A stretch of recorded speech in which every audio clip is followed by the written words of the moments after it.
Então, eu fiquei responsável pelo artigo Nível de conhecimento de tutores de cães e gatos sobre zoonoses, tá? E eu vou tentar deixar o mais claro possível o que eu consegui entender sobre o artigo. E, tipo, algumas coisas eu tive que descartar porque não era tão importante quanto o assunto do artigo em si. Então eu vou deixar um pouco mais claro do que ele gostaria de explicar. Como introdução, os animais eles têm estimação, os animais de estimação, eles possuem uma certa importância por conta dos benefícios que eles podem trazer ao ser humano. Aí no artigo ele cita esses tipos de benefícios, que é a diminuição dos casos de depressão, ansiedade, melhoria do humor, aumento de estímulos para a realização de atividades saudáveis, maior socialização de idosos e de pessoas com deficiência física e mental e melhorar o aprendizado e socialização de crianças.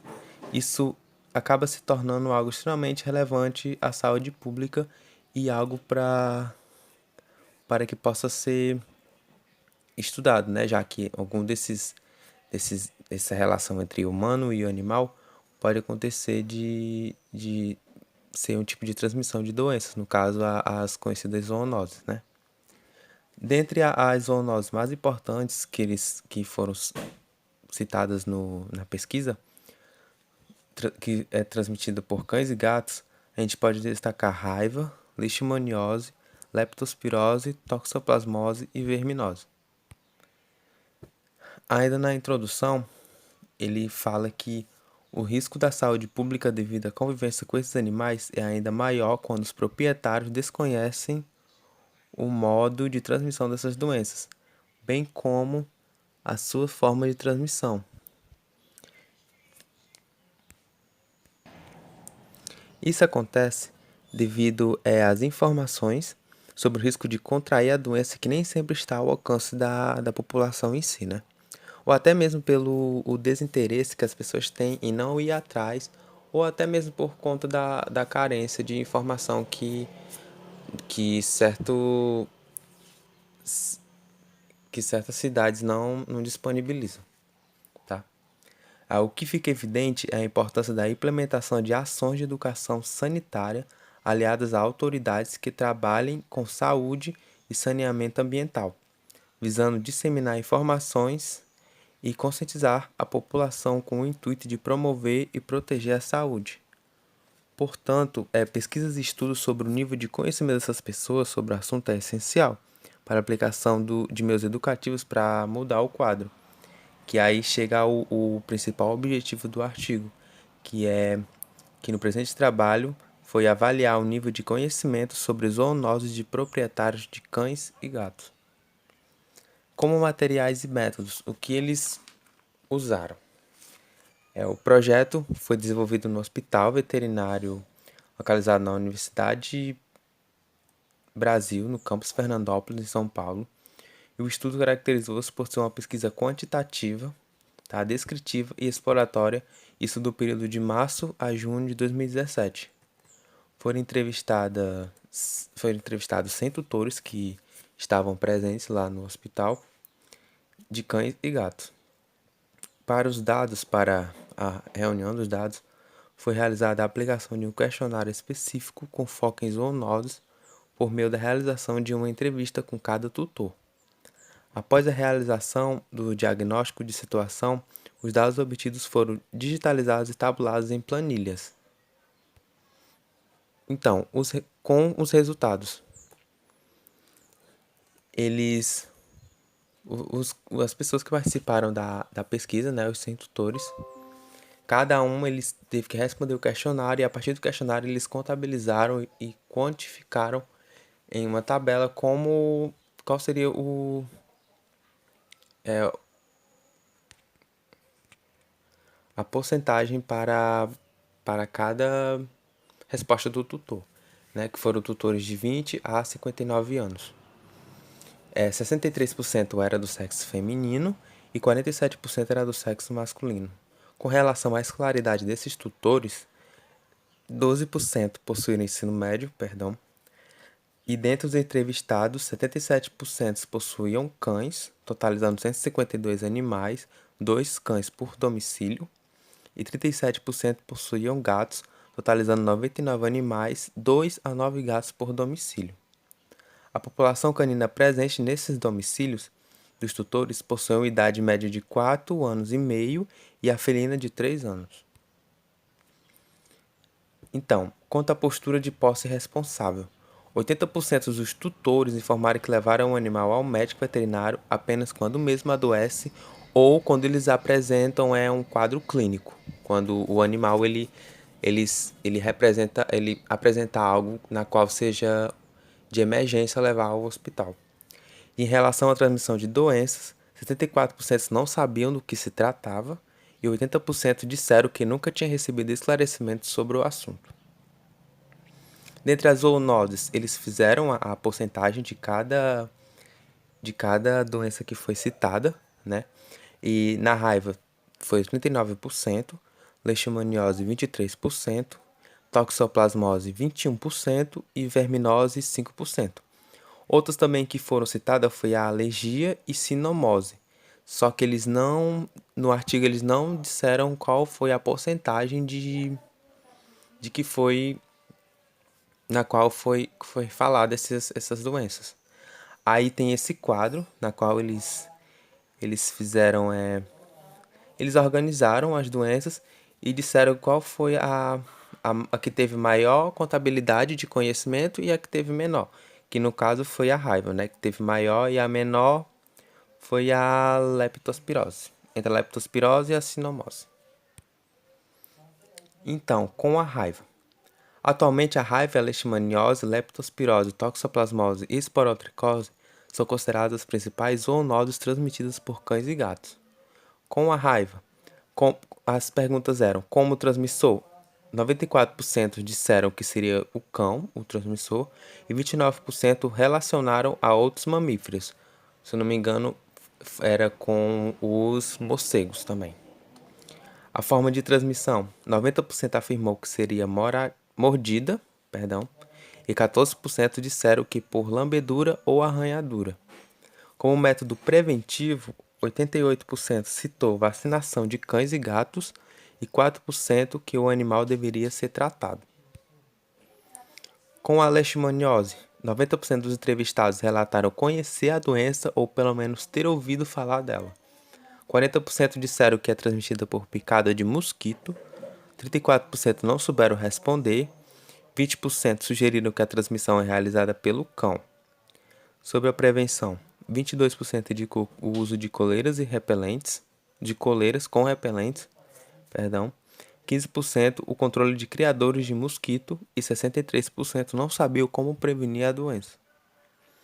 Na leptospirose, 92% disseram conhecer ou já ter ouvido falar da doença, 57% mencionou o rato como transmissor, 43% não conheciam o potencial do transmissor. A transmissão e prevenção, 22% citou fezes, 12% citou urina e 9% citou água contaminada. As medidas profiláticas, né, que é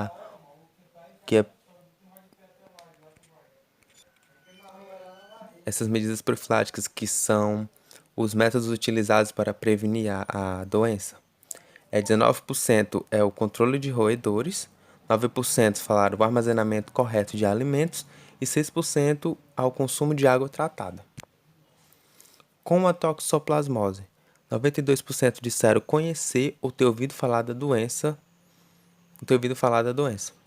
A transmissão, 59% citaram o gato, 9% citaram o cão, 2% citaram o rato, 26% afirmou ser transmitida pelas fezes do felino, 8% disseram ser transmitida por mordedura ou arranhadura e 7% pela urina. A prevenção, 25% disseram que é a higiene da casa e a higiene pessoal e 6% a utilização da vacina. A esporotricose, que foi a que foi mais preocupante, que foi 9% dos entrevistados disseram conhecer ou ter ouvido falar da doença. Dentre os que possuíam conhecimento, 80% possuem ensino superior, 7% disseram que sabiam o transmissor da doença e citaram o gato como um possível transmissor. E a transmissão é 6% referida à arranhadura e 3% disseram que não sabiam como prevenir. Até porque, tipo, no começo ele falou que 9% nunca tinha ouvido falar da doença, então eles não conseguiam encontrar meios para poder preveni-la. Quanto à discussão, ele fala que, relacionado à posse responsável, os tutores demonstraram não compreender a importância da prevenção de doenças em seus animais. Ou seja, eles estão acolhendo esses pets, mas ao mesmo tempo eles não têm conhecimento sobre a zoonose e o que o animal pode transmitir a eles ou aos seus familiares. As zoonoses mais citadas foram raiva, leishmaniose e toxoplasmose. Algumas doenças citadas não eram zoonoses, demonstrando a falta de conhecimento dos tutores com relação à transmissão de algumas doenças, que foi o que eu acabei de falar anteriormente. E a verminose foi mencionada por poucos, dados extremamente preocupantes, deixando clara a deficiência de conhecimento sobre verminoses como doença zoonótica verificada na população de estudos. A verminose ela foi como a esporotricose. Ela teve muita pouca porcentagem e pouco conhecimento sobre ela. Os animais de estimação podem transmitir ao ser humano diversos agentes infecciosos. De acordo com Westgate, cães e gatos podem albergar de 30 a 40 agentes zoonóticos.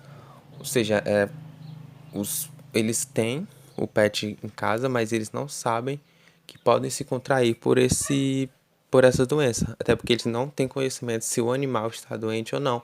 E ele pode ainda possuir mais de uma doença. Atualmente, a raiva, leishmaniose, leptospirose, toxoplasmose e esporotricose são consideradas as principais zoonoses transmitidas por cães e gatos. Tá? Com relação à raiva, esta doença continua sendo a zoonose mais importante por ser fatal. E também por ela ser muito falada, ela também é bastante conhecida. Né? Então, por isso que ela teve uma porcentagem maior na pesquisa. O gato e outros animais selvagens, principalmente morcegos, assumiram importância como transmissores. Os tutores citaram os cães como transmissores, deixando evidente a falta de informação da população pesquisada com relação aos potenciais transmissores da doença. A forma de transmissão e prevenção correta da raiva foi bastante mencionada. Respectivamente, os modos de transmissão e prevenção corretos da doença, acredita-se que a raiva, por ser uma zoonose bastante divulgada pelos meios de comunicação e também durante a campanha de vacinação de cães e gatos, os tutores, assim como a população em geral, possuem um maior grau de conhecimento sobre a mesma. Ou seja, devido ao meio de comunicação, eles têm maior conhecimento sobre a doença e também os possíveis meios de prevenção para impedir que ela seja transmitida ou seja adquirida pelo tutor ou pelos seus familiares ou parentes. A leishmaniose também é uma zoonose de grande importância para a saúde pública, e os tutores relataram conhecer a doença ou pelo menos ter ouvido falar. Ela fica meio que atrás da raiva, né? Porque ela também é muito falada, assim como a raiva. A ideia errônea de que o cão e gato transmitem a doença ao ser humano por meio de contato também ficou evidente nessa pesquisa. Sobre sua prevenção, o uso de coleiras repelentes foi o mais recomendado pelos tutores. Ou seja, ele teve uma alta indicação maior, pelos tutores. O uso de coleiras impregnadas por inseticidas é preconizado como medida profilática para esta doença, embora seja poucos os tutores que utilizam em seus animais. A leptospirose demonstrou ser uma doença bastante conhecida pelos tutores e a importância da realização de trabalhos, ou seja, a partir do que foi feita a pesquisa, eles podem meio que se basear para poder ter a criação das políticas para poder informar essa população. Quando se relaciona a prevenção com transmissão da leptospirose, nota-se a clara vinculação ao rato e a exclusão dos demais animais transmissores. É meio que ele está muito ligado à questão do rato, da leptospirose, devido ser devido às informações ser mais voltada ao rato, como o rato ser o possível transmissor, aí as pessoas e os tutores, elas meio que acham que somente o rato pode transmitir. A toxoplasmose, onde a maioria dos tutores disseram conhecer ou ter ouvido falar da doença. É a zoonose que despertou mais preocupação com relação ao conhecimento dos tutores foi a esporotricose, pois poucos entrevistados disseram conhecer ou já ter ouvido falar da doença. É uma doença que existe, mas é pouco informada, pouco comentada, pouco transmitida a eles, então eles meio que não tinham nenhum conhecimento. Assim notou-se a importância de uma maior divulgação e informação sobre a doença para a população, ou seja, seria melhor encontrar meios para que essa doença ela possa ter um pouco maior de visibilidade e também de conhecimento. A prevenção das zoonoses começa com a conscientização da população e dos profissionais da saúde, pois nem sempre o conhecimento sobre esta doença alcança a população exposta ao risco constante. Então, a importância da população da parte pública, até de poder transmitir a informação à população é importante e é eficaz porque existem pessoas que moram longe, não têm tanto acesso à transmissão de a TV ou então redes sociais, internet. Não tem e é necessário que essas pessoas vão lá para poder transmitir a informação sobre isso. Por meio de ações de educação sanitária, dentre elas executar de projetos educativos sobre posse responsável e transmissão de doenças, além da instituição de medidas de vigilância epidemiológica. A educação ainda é a maneira mais eficaz para informar e transformar pessoas em difusoras de conhecimento e vigilantes atuantes. O presente estudo permitiu identificar que a população estudada de tutores de cães e gatos apresentaram carências de informações relacionadas ao conhecimento das principais zoonoses transmitidas por cães e gatos estudados, especialmente sobre esporotricose. Ou seja, precisar ainda mais de informação para essas pessoas sobre essas doenças e também dar maior visibilidade àquelas doenças que foram pouco comentadas na pesquisa, porque elas existem, elas são um número alarmante, porque poucas pessoas sabem e preocupa. Então obrigado pela atenção de vocês. Desculpa se teve algum erro, tá? E é isso. Muito obrigado.